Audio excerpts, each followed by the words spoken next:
Thank you, Mr. Speaker. More than 4 months ago, a 60-year-old staff member was attacked and almost killed at the Elk Island Youth Ranch near Lamont. The vicious assault prompted questions about the safety of staff working for the government contracted service providers throughout Alberta. To the Minister of Labour, since occupational health and safety's investigation could take up to 2 years, what changes have you introduced for the interim to protect all contracted care workers? The Honourable Minister of Children's Services.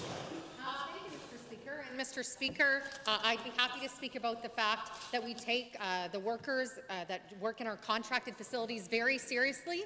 And from the moment that we heard about it, we took action not only in that facility, but to start conversations about what we can do right across this province, Mr. Speaker. Because certainly the workers who take care of vulnerable youth across this province make tremendous sacrifices in order to do so. But one of those sacrifices should not be their safety, Mr. Speaker. So, Mr. Speaker, absolutely, we took it very seriously, stepped in very quickly in that facility, and will continue to work to move right across this province to ensure the safety of all. Honourable members. First supplementary.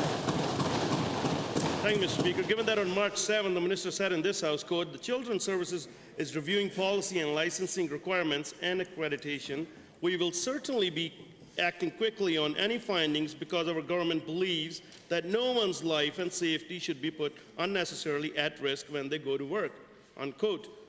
Let me try it again. To the Minister of Labour, what specific action has your ministry taken to ensure the safety of all care workers in Alberta since the February attack? Minister of Children's Services.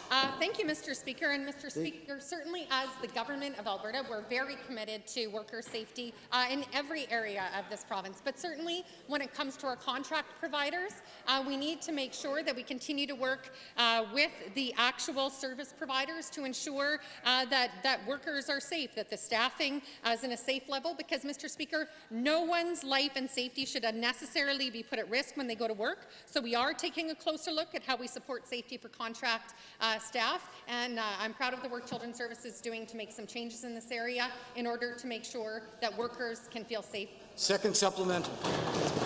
Thank you, Mr. Speaker. Given that the physical harm to the government contracted care worker does occur, including harm of the most serious nature, and given that the victim of the Elk Island attack suffered a debilitating physical and emotional injuries, and given that Albertans expect contracted employees to have access to a full scope of health benefits should they suffer on-the-job injuries. Minister, can you personally assure this House that the victim of the Elk Island incident has access to comprehensive health support to assist her recovery from this dreadful attack?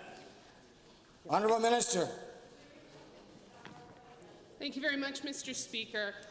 All Alberta workers are covered through our workers' compensation system, which we have been reviewing over the past year to make sure that we have fair compensation for all workers, that makes sure that the system is sustainable. In this case, for this specific worker, making sure that there is that appropriate coverage and we have a system that is sustainable is a priority for our government, because this is a tragic situation. No Alberta worker should go to work and not be able to come home safely. We want to do everything we can to protect them.